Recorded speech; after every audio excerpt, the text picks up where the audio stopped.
Welcome to A Dad's Path, where we navigate the heart and science of parenting. Each episode, we tackle issues that dads everywhere face and deliver actions you can take right away. Join us as we uncover the balancing act of raising resilient, loving kids. Visit us at adadspath.com to learn more. Ready for the journey? Let's begin.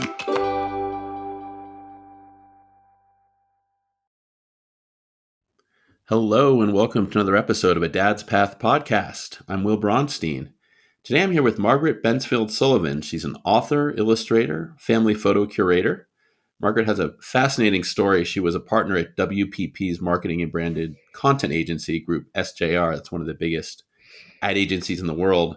And she designed storytelling campaigns on behalf of clients like TED, Target, Disney, and USAID.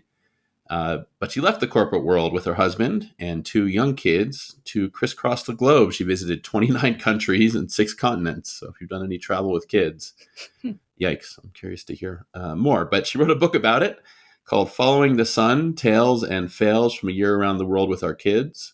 It's a really fun read. And we're going to talk today about the book, about insights she learned, and more about ideas that, parents who are not going on these crazy trips can learn, because she has a lot of great lessons and ideas for us. So welcome, Margaret. Thanks for joining us here.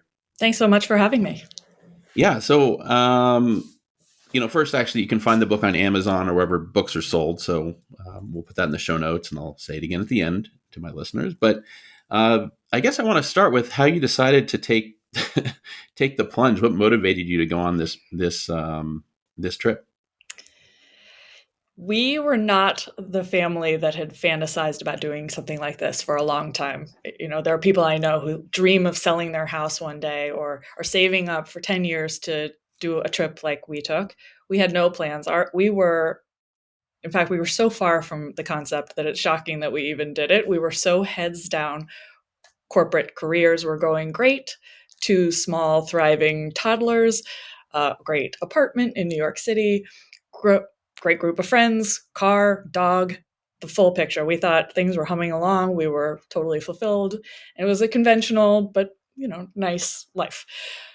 And then something, as it often does, just came out of complete left field to spark this aha moment that something needed to change. And it happened when I was in Tanzania, of all places, in Africa, for a work conference. I used to work, one of my clients was TED, as you mentioned, like the TED conferences. And there was an event in Arusha, Tanzania. It was a typical TED conference, lots of great speakers and wonderful ideas and really smart people on stage sharing brilliant new thinking and business ideas.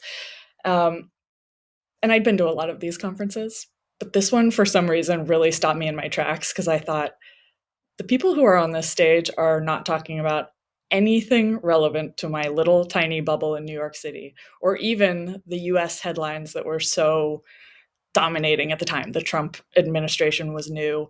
None of that was discussed. It was like there's a whole world out here of people doing amazing things, and completely blew my mind wide open. And I thought, oh God, my worldview has narrowed so much as I've, really had my head down in New York, being a parent and working. And there's a whole world out here, and I'm not even operating in it. And I just thought, something's got to give. At the same time, my head is swirling. I board a flight back to New York, and I'm thinking, gosh, what do we do? Do we move? Do we move abroad? Do we take a 6-month trip? Is it a sabbatical? I didn't know. But at the very moment I'm having these thoughts, a family boarded the small plane that I was on. It was flying to Dar es Salaam. It was an American family, not unlike my own, 2 kids a little older. They come walking down the aisle, and I'm thinking, who are these kids with their backpacks and their tans and their sun hats in Tanzania in the middle of a school year? And they sat behind me, and they did their math workbooks, and I was eavesdropping the whole time. I could not get over this family just like, why aren't they in school? What are they doing out here traveling? And they got off in Zanzibar, and I watched them walk away across the tarmac. We carried on from there. And I thought, that's it. We're going somewhere. We're going to have a big trip. And by the time I landed in New York, I had a pitch prepared for my husband. And it said in my notebook, I wrote, a full year of global travel with the kids, without jobs, on the move, seeing and learning as much as we can about the rest of the world, not someday, but now. And then underneath that, I wrote, this will be the scariest thing we've ever done. And that's where the idea came from. It really like knocked me sideways on a work trip. Proof that getting out of your routine and far from home with space and time to think and see new worldviews can really shake things up. No, absolutely. I mean, travel is a moving experience, obviously, and whether it's a short trip or far away or close by, but just getting out of your normal day to day is valuable and can be valuable for kids too. I mean, what was your thought about how your kids would react, how you'd pitch it to them? They were young at the time. I mean, pretty young at the Yeah. time, right? At this point, they were 3 and 5, so they were quite young. Yeah. And in fact, they were the last ones to find out. It took us quite a bit to even get to yes. From that moment where I landed and pitched my husband to then us deciding to do this was about 8 months from a starting point of complete blank stare from my husband saying, "What are you talking about? This is like we aren't those people. That's not the kind of thing we would do." To suddenly, canceling our bills and ending the lease and telling parents and leaving school. And then they were the last ones to tell. And when they're that young, all they want is to be with their mommy and daddy. They just, the look on my daughter's face when I said, how would you like to spend a whole year traveling around the world with mommy and daddy? And she just lit up and she gave us the biggest hug. She didn't even say anything. She started giggling. And she just, we worked so much. We've spent so many hours of our lives at the office that this was the greatest thing that ever happened. My 3-year-old was, or 4-year-old maybe at the time, he seemed to get it, but she really understood that Yeah. this was an exciting thing. So as for how they would do, we were not sure. I mean, that was probably one of the number one reasons we resisted the idea in the first place. It's like, this is crazy. They are so young. What are we thinking? We have a very routine life with them. They were on a tight schedule. We were those parents about the sleep schedule, and everything about their life was Groundhog Day and comforting in that routine. And we were about to take them in and out of time zones and on safari in Africa. And we'd never taken them anywhere before, maybe to grandma's house in DC, but we really had not traveled with them at all. So this was completely terrifying for us. And we didn't know what to expect. We had a lot of assumptions that we got wrong. Some were right and some were completely off the mark. Yeah.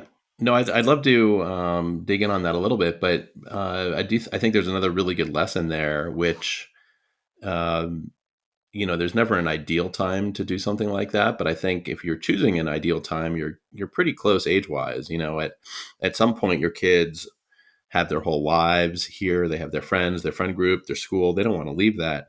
And so that would really, I think, pulling them a lot more versus Absolutely. as kids. Yeah. I mean, they're older now. I have a middle schooler. They're 4th and 6th grade now. And they just really want to be with their friends. My son plays baseball and he wants to be with his buddies. My daughter, it's all very natural and normal, of course, developmentally.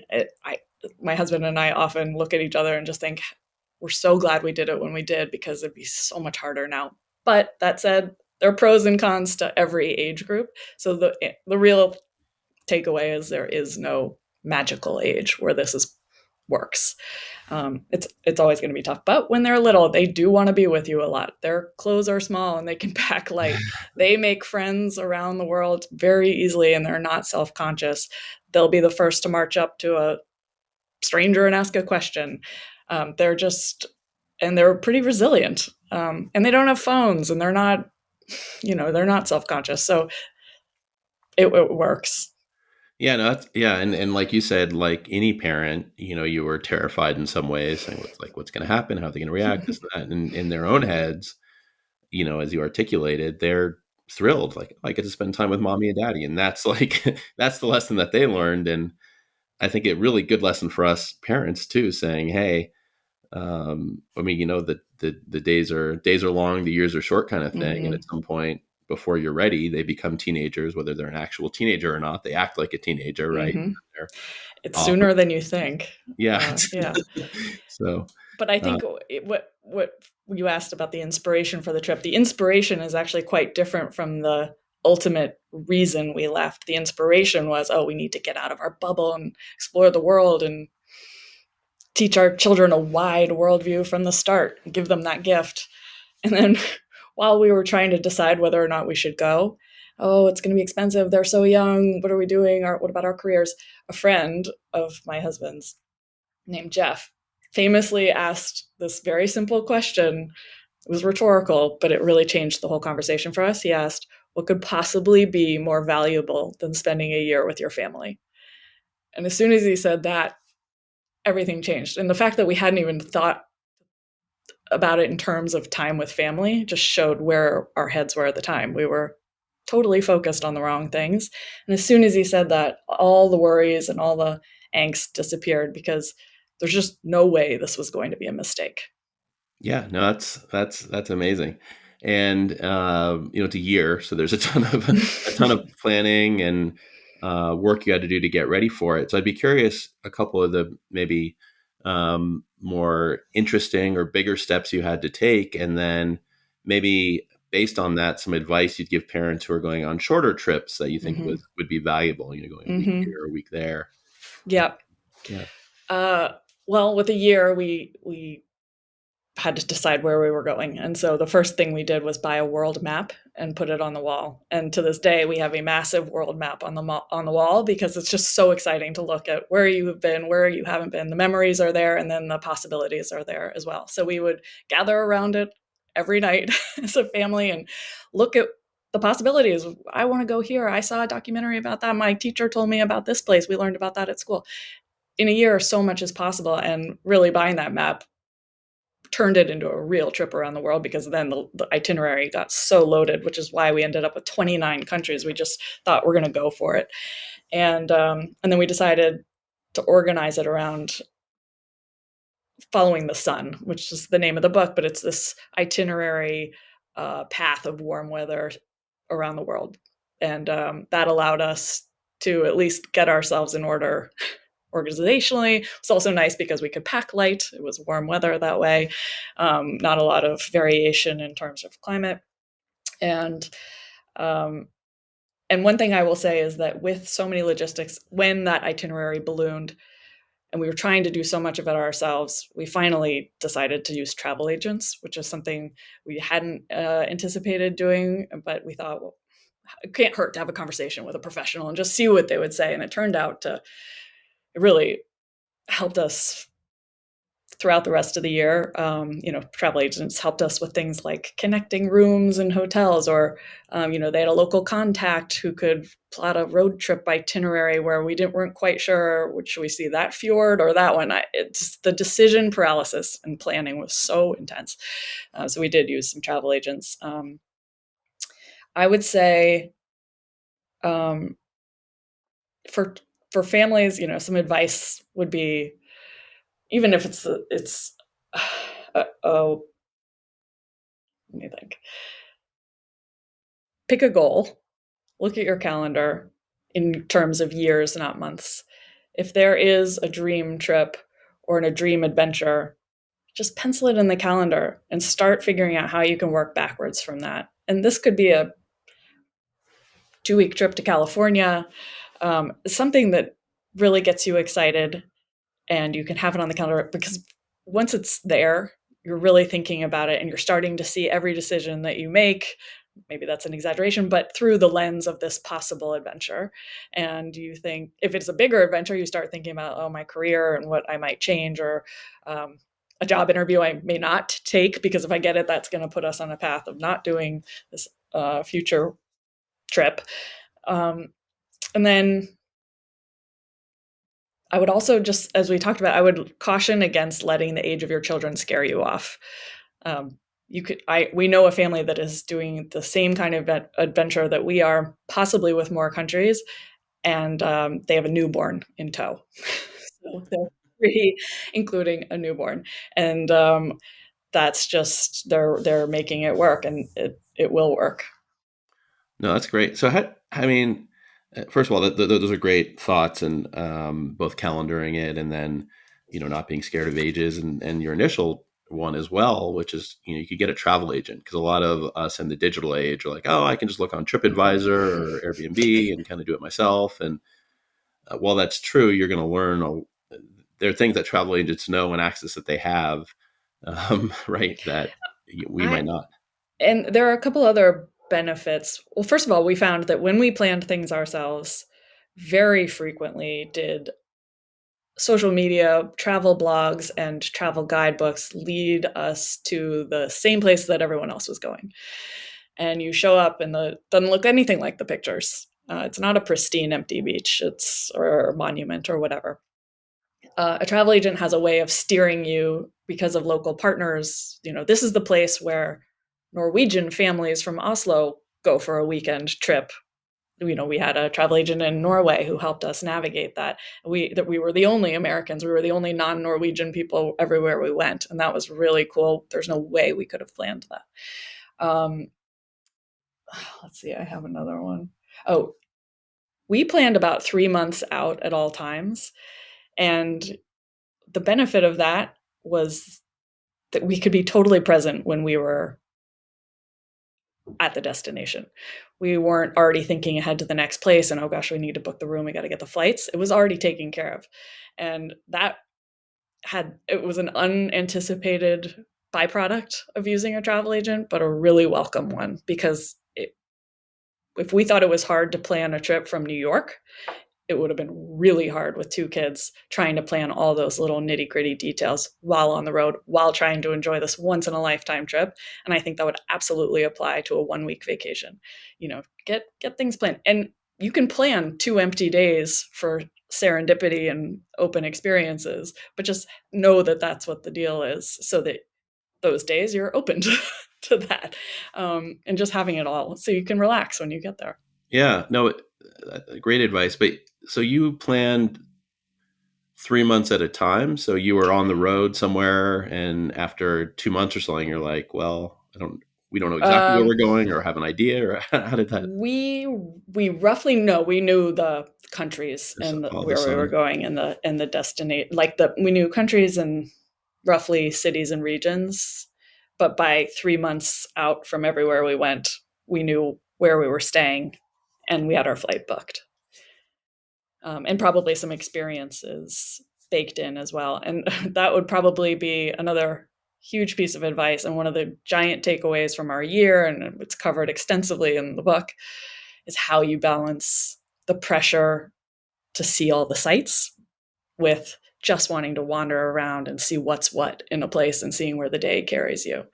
That was really hard for us. So when I say travel agents, I also, caution against a travel agent who's going to plot a million excursions and outings and tours and hand holding. That can happen. So resist the temptation. Ooh, that does sound good. The proposal from a travel agent. You really can have these open-ended days, and those were some of by far our most successful experiences. Where we ended up calling wandering aimlessly in a non-touristy part of the world, we called it interloping, and it wasn't quite the right word, but it stuck. And so it's just the concept of dropping into someone else's everyday existence in a Tuesday at the office park in Santiago, Chile, or the petting zoo outside Durban, South Africa, where we found ourselves clapping and singing Baby Shark at the top of our lungs with a bunch of other kids while this moth-eaten Bugs Bunny mascot danced around. We would find ourselves in these places and we just loved it, because this was real. This was someone else's existence, and this was something that no tour could ever provide. This would never be covered in the Instagram influencer feed, and we loved it. no, yeah, that's great advice, and you're right. I mean, a lot of excitement comes from the serendipity, the things you can't plan, and giving yourself the freedom and your family the freedom to explore and see how you're feeling. And I mean, I like the advice. Hey, you're on a 7-day trip. You could leave 2 days that are open and 5 days that are more booked up or more planned. I mean, is that roughly the guidelines you would The give? I mean, ratio. were there other, like, because the other side of that is when you get there, and did you have times where there was nothing to do, right? Or not nothing, but it was like, oh, we Yeah. didn't plan anything these days. I guess we're just, you find things or what? Yeah. Yeah. I mean, one of the great, again, with kids, it's so awesome that our days, the formula for our days were wake up whenever we wanted, by the way. Another great benefit Mm. of nowhere to be, nothing to do.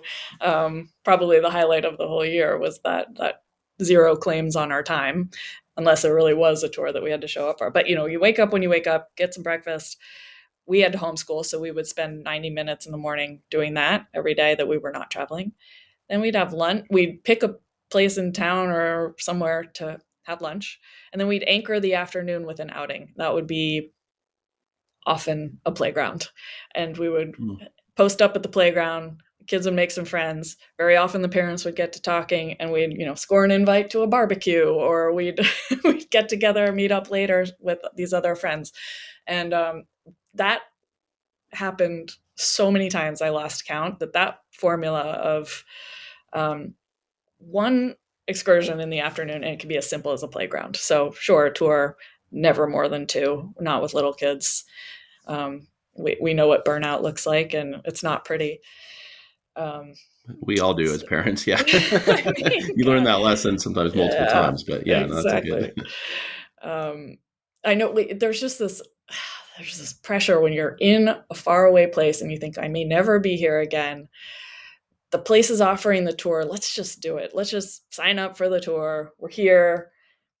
And unless it's something that everyone's really excited about or you think really does have potential, consider skipping it. I mean, I used it. It took us so long to learn that lesson, but by the time we were in Japan and we were not going to every temple, and the children would cheer when we'd walk past a temple that we were not going inside to take a tour of, we learned to treat something like a temple in Japan as texture that was added to our walks. And we'd wander and we'd say, look at that temple. Isn't that beautiful? Maybe look up the name, a little bit of the history, and then move on. Because the comparison I make is we live in New York City. I live near the Brooklyn Bridge. Every single time I see it, I gasp. I think it's the most beautiful landmark in the world. I think I get a special thrill from it. But I've never once taken a 2-hour walking tour of the Brooklyn Bridge. I don't need to. It's so special. It's there, and it makes my day better every time I see it. So just something to keep in mind. You don't have to do all the touring. A playground or a market definitely has so much to teach, just as much as any monument. Yeah, no, that's another great lesson. I like that. I like that. And it sounds like the temples were, kids liked them, but then they were like, okay, I've seen enough temples, kind of I thing. mean, temple became a trigger word in our family. It Ah, really did. It was so funny. At one point, about halfway through the year, I was talking to my husband about a friend who went to Temple University. And my daughter was like, what did you say about temples? Who would go to a Temple University? okay. Just total panic. So, yeah, we definitely overdid it. Yeah, but you learned, you We adjusted, and learned. that's the name of the game. Mm-hmm. I'd be curious to hear if there's another instance or two where things didn't go quite as planned, and how Uh, you guys adapted. yeah, I mean, snafus and mishaps were the name of the game that year. And the saving grace, I think, was that my husband and I have a very good marriage. Anyone who's considering a trip like this should take a very hard look at their partnership and say, like, are we good here? Because partnership was so key. I'll give you an example. The way we sort of, one day we showed up in Mozambique. One of the benefits of having the travel agent, as I said, is that everything's planned and you show up and you don't have to think about anything. Well, sometimes that really casual approach to arriving in a new country would catch us flat-footed. So we arrive in Mozambique not having read all the details or the information or understanding. And Teddy, my husband, who's responsible, one of his jobs, and I'll get to that in a minute, was finance. So he was supposed to be the one to produce this cash for the visa that was required at the door, and he didn't have it at all. Hadn't read the fine print, wasn't prepared, hadn't taken out the money, and he had just enough fives and tens US dollars to get us one visa and one passport back. And the guy at the desk was not going to do us any favors. And so we had to sit on a bench while my husband, who had the one passport back, went into town in Mozambique and found an ATM and got the money and returned to get the rest of the passports back. And it was, we're learning as we go. Everyone's sweating and scrambling. We got our bags and the kids are hungry. I think what was, important about this anecdote is that would probably have thrown us into a complete meltdown and a fight. It's ripe ground for bickering, these kinds of moments, and they happened all the time.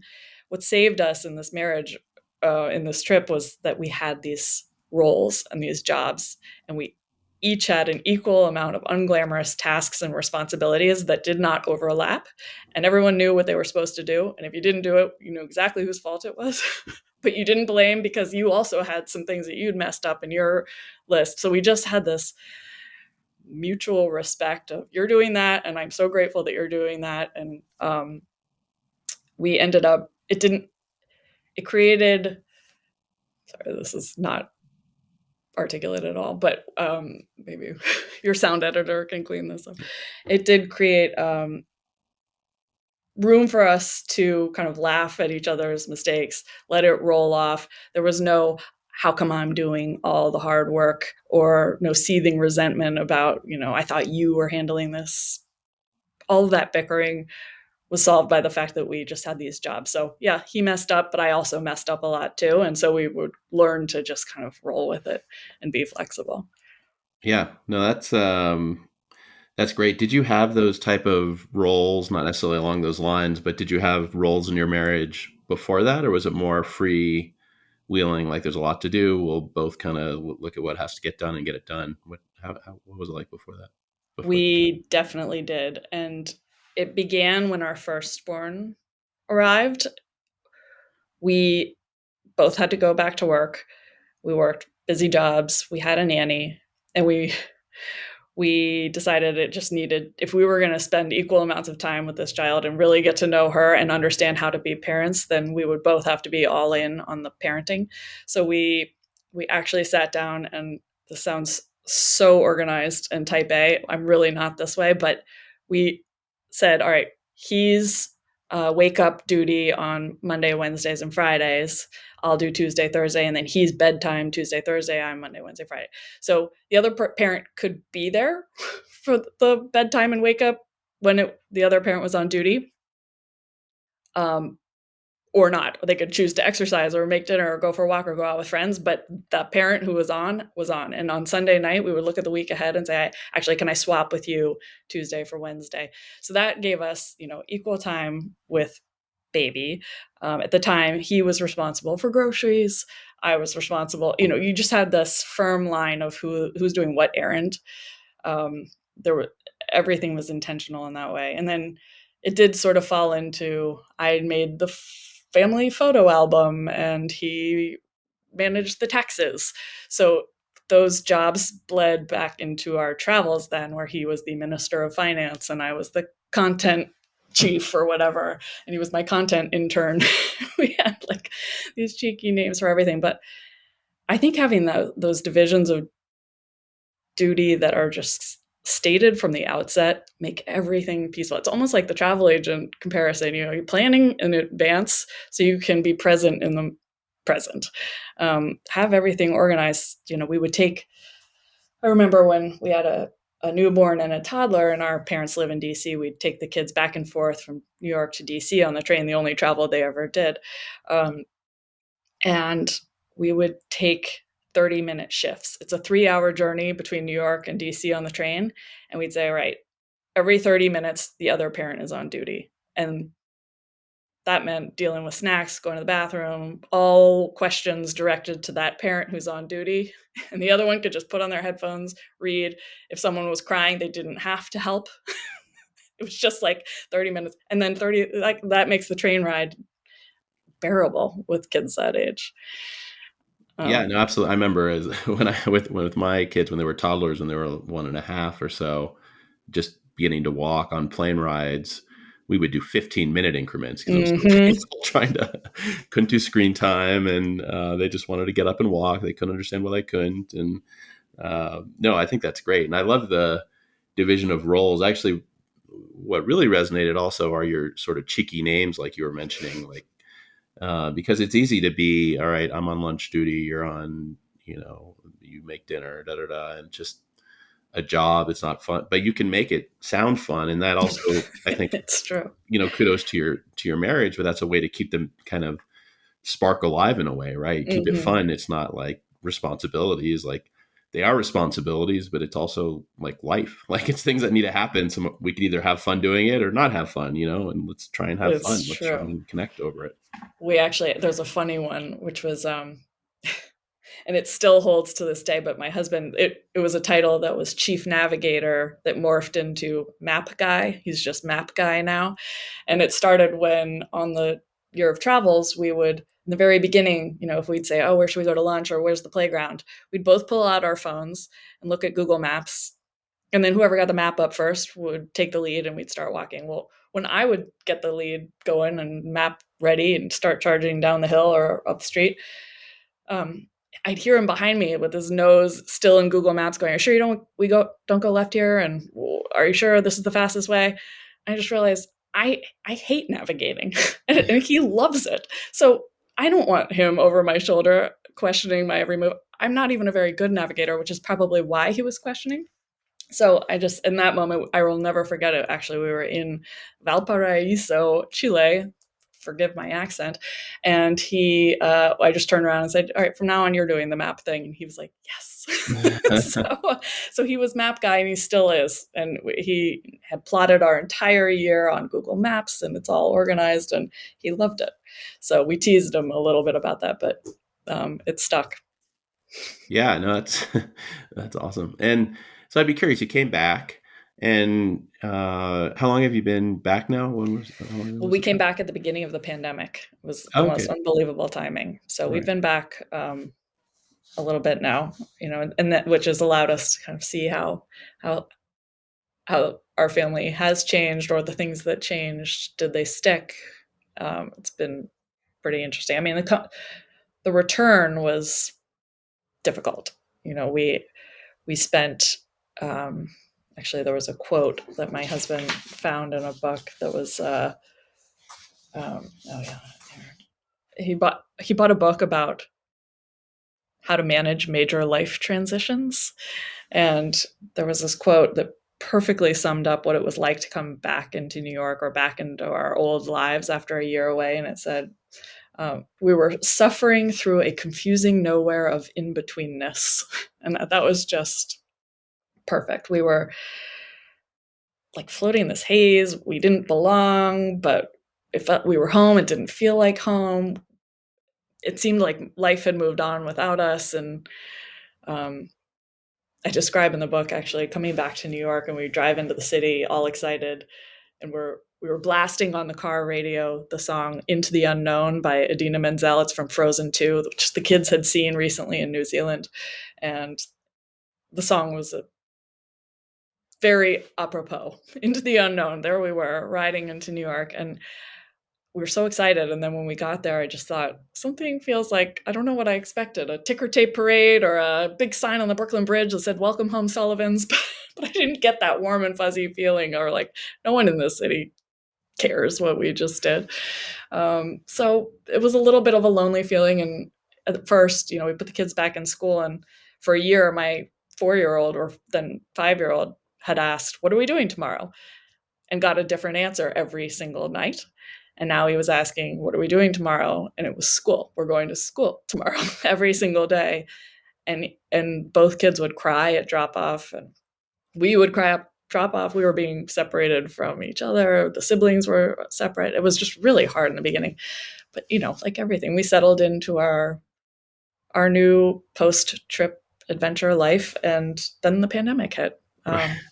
Did you have thoughts of, or discussions or daydreams about, hey, maybe we should not be in New York, then maybe we should move to Chile for 3 months and then move somewhere else for 3 months? Or was that just, we had our adventure and I know it's a rough landing coming back, but it is time to come back? Like, what was the thought process? When we left, we said we didn't make any promises, and we didn't have anything to return to. We didn't own property. So we just said, let's see how we feel. Maybe it won't be New York, maybe it'll be somewhere else.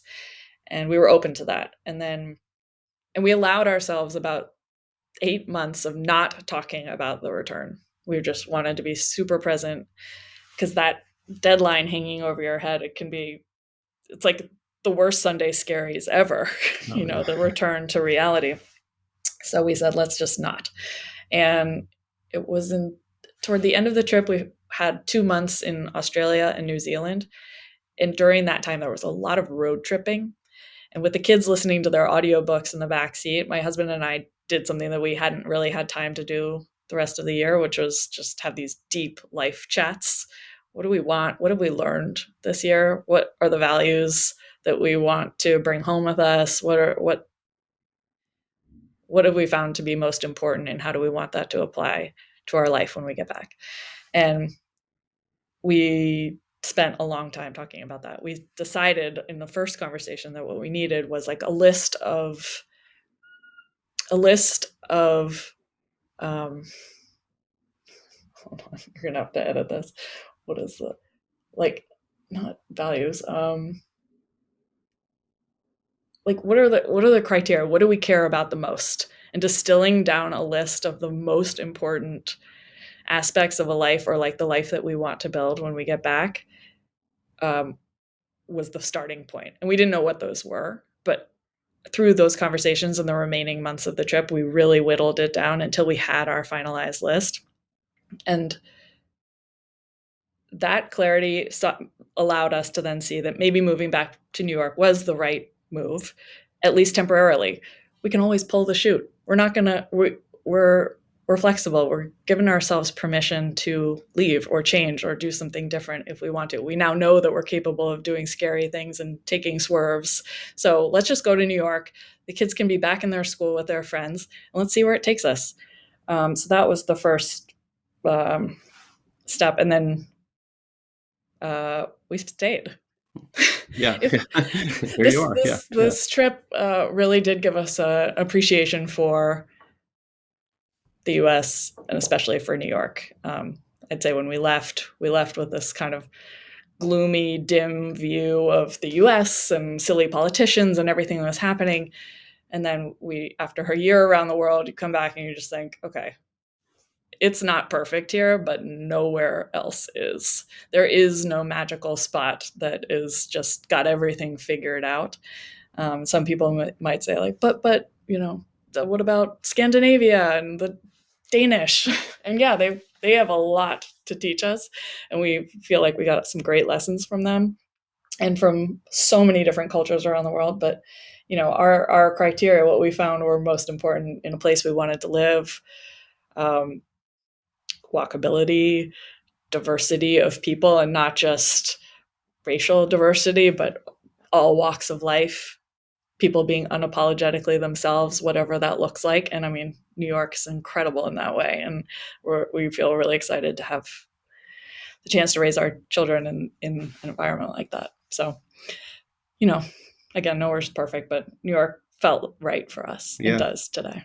No, and sometimes that's what it takes, is to explore and to really, again, get out of your day-to-day to understand, what you're missing, what needs to be added. And you touched on it a little bit in terms of, it sounds like in Australia, you and your husband were sort of reprioritizing your lives, saying, okay, these are, important things. These are less important things. I'd be curious if you had one or two things that you added to your life after the travels, and then one or two things you took away or you changed priority on, I guess I would say. I would say, of that list of important criteria that we distilled down, one of the most important was our time is so important, and treating it like this precious, it's fleeting, it's short. We see how short it can be. our kids are going to move out soon. We're all going to die. Like, what can we do to maintain that feeling of peace that we found on the trip when we did not have those claims on our time? So it's about, a pivot away from corporate job to a creative pursuit that I get to do on my own with a flexible schedule, and I can be with the kids. My husband found a job that allows a similarly flexible schedule, and he can kind of make his own hours. And I think being very careful about what we sign up for, what we say yes to, and above all else, prioritizing the time with the four of us.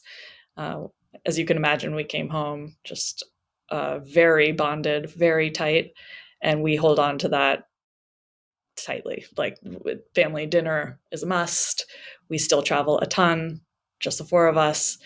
Um, we'll make an outing on Saturday. We said, let's just get dressed up and walk around Soho for a couple hours, just to have something to do and see where the afternoon takes us. We just That's really important to us. No, I'd love to dive in on that a little bit more in terms of rituals or traditions that you now have part of your life. It sounds like dinner's, just family dinner, which is one of those simple ones, but really important ones that a lot of parents don't have because they have a work schedule or because there's just so many things going on. So I think that's a one that's shouldn't be underestimated. But I'm curious, what other types of, again, traditions or rituals or that you either do, or maybe now that we're talking about it, you can think of and say, hey, I'd recommend trying this or something like that. Oh, this is one of those. This is why I write down and make lists of everything. And this is like a recall question, because as soon as we hang up, I'll think of 20. Can we come back to that one? Yeah. Yeah, Okay. absolutely. Okay. Absolutely. So let's go to like a like brass tacks kid question here. So for traveling with kids, younger kids especially, what are some lessons or that you learned just for the actual travel part? Some tips, some things that, hey, this really made things easier, and Let me or the see if other, and the alternative being like, this made things harder. I would not recommend it. This Yeah. no more temples. Yes, exactly. Well, here's a very tactical one. We brought a soccer ball everywhere we went. And this was completely impractical because we did carry on luggage only. We packed super, super light. Wow. And, but we had to have that soccer ball. And we kept replacing lost and shredded ones all year because this ball allowed the kids to make friends everywhere they went. Turns out everyone wants to play pickup soccer, no matter where you are in the world, grown-ups and kids alike. So, I mean, just some of our most indelible memories are playing pickup soccer in rural China in the schoolyard, or in the road in Vietnam, or on a plaza in Madrid. They're just, the common theme there was, I have a ball, I don't speak your language, but let's play. And kids are so funny that way. They just really can always have those magical experiences and get right in there in a way that grown-ups can't. And so that we loved. Just real quick, And can you travel with a? Is it pumped up, or did you uninflate it, yeah, deflate it? it was a miniature one. And the only place we got stopped was in Indonesia. And a funny story, we were boarding a small plane in Flores, an island west of Bali. And the security guard said, sorry, you can't board with that. And we were with a guy, an Indonesian guy who translated for us. And he said, yeah, they don't allow any inflatables on the plane. And we said, oh, can you tell him if he has a kid that he should keep the ball? And when we landed at our next spot, our friend had a text from the security guard. I guess they knew each other. I mean, some parts of these islands are so small. And he had sent a picture of his little toddler holding our ball with a huge smile on her face. We were like, okay, found a good home. We're happy with the ball story there. But it also, searching for a new ball was an adventure too. You'd have to go to the market. You'd have to get to go to a mall, to the sporting goods store in a new country. It was always, you have to have these little missions. And actually, that would probably be a second tip is, kids are always begging for stuff, souvenirs, trinkets, plastic garbage. And so trying to channel those desires to have something into like a little mission. Oh, we need a soccer ball. So we're going to make an afternoon out of finding a ball and make it a slow afternoon. Don't just dart in and out of the store, cab to and from. It's like, make it a whole deal. Oh, that one, or should we try this other store? Or if you're in a market, going to stall and seeing which color you like. So that alone, I think, can be great. I spent a lot of the year looking for a cast iron lemon squeezer. I'd seen one in Colombia in one of our first weeks of the travels, and I wanted one, and the kids loved this because this meant like kitchen supply store or the market in Africa. We would go everywhere looking for mommy's citrus squeezer. How about this one? How about this one? And I finally found one at a vintage store in New Zealand, and we still use it to this day. I guess I would also really remind parents that simple is okay. I mean, any parent who's ever seen a child play with the empty cardboard box on Christmas morning when the pile of new toys are sitting there untouched knows what I'm talking about. Like, we went to Machu Picchu and they were beside themselves about these enormous centipedes that were crawling all over Machu Picchu. I was like, we're at Machu Picchu. They didn't care. These centipedes were awesome. We spent a small fortune on safaris across Southern Africa. And then that petting zoo I mentioned in Durban was like mind blowing to them that they got to actually feed goats. So, I mean, we even have this memory of, we went to Disneyland in Paris and for my son's 5th birthday, and they didn't know any of the characters. They were kind of confused by the place, but there was an actual duck, not Donald Duck, but an actual duck pecking in the grass, and they were like shrieking and screaming about this duck. So, I mean, just a reminder that it doesn't have to be fancy. It doesn't have to be lavish or intricate or complicated. Just keep it simple. Yeah, no, and that I think goes with the theme that we started with. It's about spending time together for them. And the best thing, I think we can do as parents is enter their world, right? So, you gave the example of when you're doing errands or when you're, looking for mommy's cast iron lemon. Yes. First of all, did you find it ever? I did. Okay. A vintage store in New Zealand. It had it. Okay, good. But so when you're going, it's very easy to say, okay, especially when you're back in the day-to-day of life, being like, okay, this morning I'm going to do an errand. I have to run this errand with you. I'm going to pick you up a new soccer ball. And you can either make it a fun thing. You can make it oh, let's go on an adventure. Let's see what balls we can find. Let's try them out a little in the store, or you can run in and out. And for them, it's just so exciting, not getting the ball. I mean, that's a big part of it, but it's hanging out with you, right? It's having the experience. It's going on the adventure.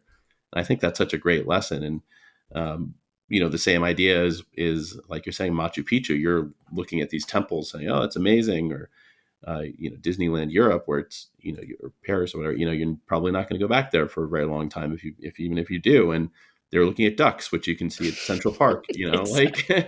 but if you enter their world and you look at them with them and, maybe you try and get them to appreciate or just let them know what's there, at least with Machu Picchu, but by the same token, enjoy what they're enjoying. And that, I think, is, it sounds like you did that really well. That's a great lesson. It was really hard for us to shift our mindset from, because we had never traveled with our children. It was hard to go from world trip, like, this is our chance to see everything. This is once in a lifetime for the kids, but for us too. Let's get out there and pound the pavement and see what we can see. And a reset from that kind of thinking to, this is a family adventure. We, like you said, need to get on their level, meet them where they are. And that means slowing down, stopping because your feet hurt, getting a snack, getting a treat. Just because you don't see everything in a place does not make it an unsuccessful trip. That was like an aha for us. And I'm embarrassed to say how long it took us to figure that out. Again, like, you just get so excited about the travels. It's so easy to lose sight of what the real purpose of the adventure is, and that's to be together, as you said. So once we really got that lesson sunk in, things got a lot easier. Yeah, no, those are great lessons. I'd say one other thought that I just had is another lesson that we had, and for any parent who's traveling, and this actually has nothing to do with travel, is to stop labeling our children, because we started out, oh no, this is going to be hard because my son's a picky eater, or oh, my daughter doesn't, she's really nervous of loud sounds and small spaces. I mean, we were just like had a statement about everything that they did and who they were. We had it all figured out. I mean, they're 4 and 6. They're still figuring out how to be humans. And we had all these labels and we're speaking on their behalf. Oh no, they're not going to do that because, and at least once a day, they would prove us wrong. Constantly. It was just a constant in your face. You don't know what you're talking about. Back off. Oh, that's a great So lesson. Yeah. as soon as we did, we just let them do their thing, and they always surprised us. The picky eaters eating grilled silkworms in Cambodia. Oh, wow. The scaredy cat is the only one brave enough to go inside the tiny tunnel of the Great Pyramids when we were all too afraid. Again and again. So we just had to be quiet. There was a great moment in Mongolia. It's this beautiful evening. It had rained all afternoon. We're out on the Gobi Desert. A spectacular sunset, pinks and purples and clouds. And we were having we were staying in a lodge that had a few music students, traditional music, singing and instruments. These students who were as young as 10 who came and performed for a few guests at the lodge. And they were dressed in this beautiful traditional clothing, and they had their instruments, and they put on a great show. And then at the end, they said, oh, would you like to join us, to my daughter and son? And I could feel it in my throat already, my saying, oh, it's okay. They're shy. They don't, it's okay. And before I don't know why I would even say that, but of course they both jumped up. They were so excited. It's like they thought they'd never be asked. They joined hands and they were dancing and singing and doing the moves. And against that sunset, with that bravery and that confidence, and me learning this lesson, I'll just never forget that. I just, back off, Mom. Yeah, no, those are, I mean, there's two great lessons there, right? I mean, like you said, there's the don't label your kids, let them surprise you. And I think there's also a sort of a reflexive, lesson for us parents who say, like, I'm the same, like, well, I'm kind of a picky eater. I don't know if I would do that, and say, well, you know what? I don't need to be, like, I don't need to label myself. Like, maybe that's how I was, but that's not how I have to be moving forward. And a little hack or tip is, kids don't care what you say, they care what you do. So if you tell yourself, all right, like, I want my kid to be adventurous, that means that I need to be more adventurous. I need to step out of my shell in ways that they know maybe I'm a little uncomfortable with. Mm-hmm. And it kind of helps them, with that as well. It's so true. We have just as much to learn from them too, as they have to learn from us. Another huge takeaway from our experiences, before we left, we were like the all-knowing parents who had the world figured out, and they were just the kids who knew nothing. And by the time we came home, there was a mutual respect there, equal seats at the table. We absolute respect for them. We now understand that they're funny and brave, and they have stories and inside jokes and hilarious tales to tell and things to teach us. And we love that. And our family operates with that understanding now. Oh, that's awesome. That's awesome. So before I get if you have any closing thoughts or advice, I'd be curious just what your next trip is planned. Not DC, so don't do a train one. This summer we are taking a road trip through Alabama to learn about some of the civil rights history. We are going to see Taylor Swift in Munich, Germany. And we are going to we're going to explore some of the Lesser Antilles islands of the Caribbean, if we can, pray for no hurricanes in August. But we're going to go to Grenada, Dominica, St. Lucia, and Barbados. Wow! Eat some good food and yeah. Not slow down the travel. That's amazing. No, that's we awesome. love it. Any closing thoughts for the listeners here on? Yeah, I mean, one of my favorite lessons from this trip is one that's applicable to anyone's life, and that is that adding newness to your days can make time slow down. It really does. If you're on that routine treadmill, like so many of us are, and I definitely was, some days you wake up and you're at your desk at work and you just think, how did I even get here? I don't even remember the commute. You're just on such autopilot. And when a routine can be great, but it also makes for time flying by. You wake up one day and your kid's going to college. You did the same thing every day. When there's newness added to your days, you're kind of jolted back to the present. You have to focus on what's going on. This is a new currency, language, even a new commute to work, a new neighborhood, saying yes to a movie on a Tuesday night when you would never do that, getting off the couch and having that new experience. Just not only does it make you more aware of the present, it also adds a memory to your days. And when you look back over a lifetime of many memories, your life feels fuller in comparison to if you had just done the exact same thing every day. So in a year of constant newness, that travel experience was very slow in the best possible way. That's awesome. That's great advice. And to your point, it's advice that we could take here at home. We don't need to be, Exactly. traveling around the world. But if you do want to follow Margaret's adventures, the book is called Following the Sun, Tales and Fails from Around the World with Our Kids. And it's an amazing story. You heard part of it, but we didn't really dive into many of the details. So there's a lot of great anecdotes. And I thought this was a great conversation. Thank you, Margaret. Thanks a lot for joining us. Thank you.